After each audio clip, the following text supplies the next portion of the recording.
Hi! In this video we're going to explore one of the lesser known sensory systems. I say lesser known because it's not lesser known in professional terms, but I suppose to most people it's not a sense that's discussed very often, and it's absolutely important that we understand it because it's likely that our young people, adults, will be affected if they have sensory processing difficulties in this area. So the sensory system we're going to talk about today is the proprioceptive system.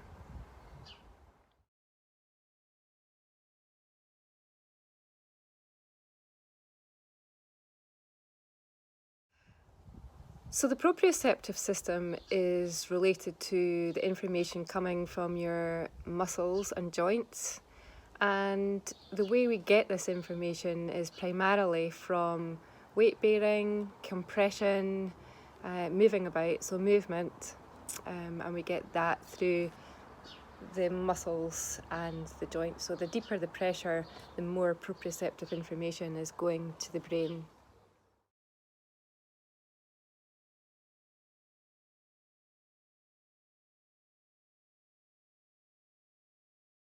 So what does it help us with? So it helps us to be able to stay upright against gravity. It helps us to know where our body is in space in relation to objects and other people. And in the sensory area of the brain, you've actually got a proprioceptive representation of your whole body, so that your brain always has that photographic picture of where your body is, if it's working the way it should work.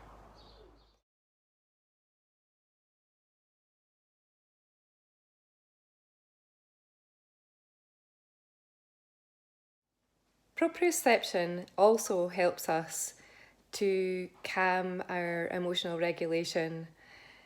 The types of activities that we'll talk about later provide a trigger for the parasympathetic nervous system and help that rest and digest, that calming of the brain.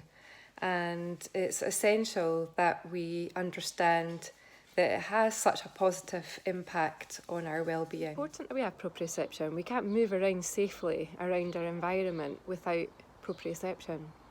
Now, I'm saying movement because that's the way most of us get our proprioceptive input.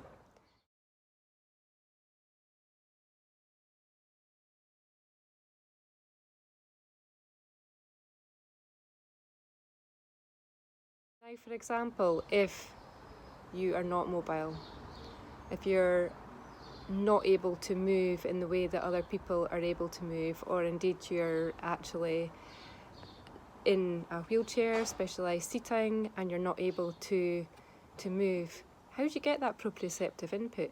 And that's a really, really good question.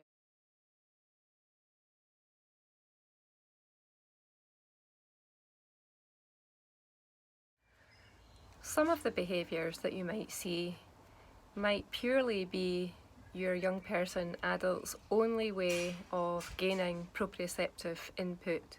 So to us it might seem socially unacceptable, but they may not have any other way apart from using their own body to get that proprioceptive input. So for example, banging and bouting and hitting and head banging can be ways of getting very deep proprioceptive input into the body. If your young person is mobile and very active and appear to be sensory seeking in a risky way, they're getting their input through extreme movements, through extreme jumping, crashing, banging, that's also not socially acceptable, then they are likely to be under-responsive to input coming in, meaning that their brain needs a lot more input before it's registered. And we need to, when we're looking at the strategies, figure a way of getting the correct intensity of proprioception in that is not risky and is not a safety concern.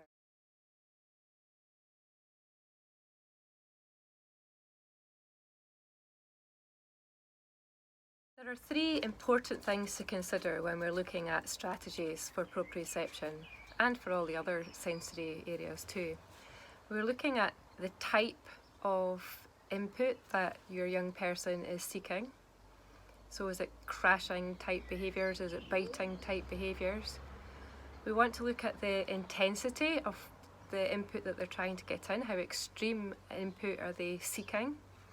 And we also want to look at the timing. When does this happen? Does it happen at a certain time of the day? Does it happen when they need to be seated for a long period of time? So it's important we keep a bit of a diary to figure out when these behaviours happen, so that we can then start to problem solve and put the correct strategies in place.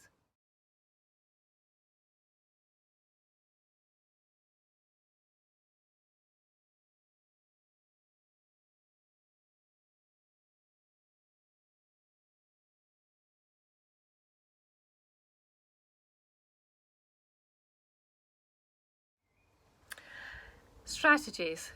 Of course, this is the bit that everybody is looking for. But in actual fact, you've already got the strategies. So once you've figured out the behaviours that your young person, adult, is displaying, so whether it's the biting or hitting or rocking or bouncing in their chair, and you've figured that it's a proprioceptive input that they're requiring, it's much easier to think out of the box about providing alternative proprioceptive activities. Obviously, it's easier to put in proprioceptive activities when your young person, an adult, is mobile. However, it's not impossible to provide that proprioceptive input when your young person, an adult, is not mobile. Alongside this video, there's going to be an information sheet, and that will provide you with lots of different activities that are ideas, and you can pick and choose which ones might suit your family the best, which might suit the temperament of your young person, adult, the best. Now remember, timing is all important. So is intensity and the type. And in that document, I'll explain a little bit further about where and when you might want to put those activities in. So enjoying trying out these proprioceptive activities, and obviously communication with your young person, your adult, to see if these are activities that might be suitable for them and if they like them. I guess you've got your own way of communicating. If communication is an issue, maybe that's something that you need to work on first before you work on these sensory strategies, because you need to be able to gauge whether the strategy is something that is working for them or not. You might have to gauge it from the change in their behaviour. Again, if you've got any questions, you can contact me via PAMIS and I'll try my best to answer. Okay, have a good day everybody, and I'll speak to you on the next video, which will be related to the vestibular sense. Okay, bye!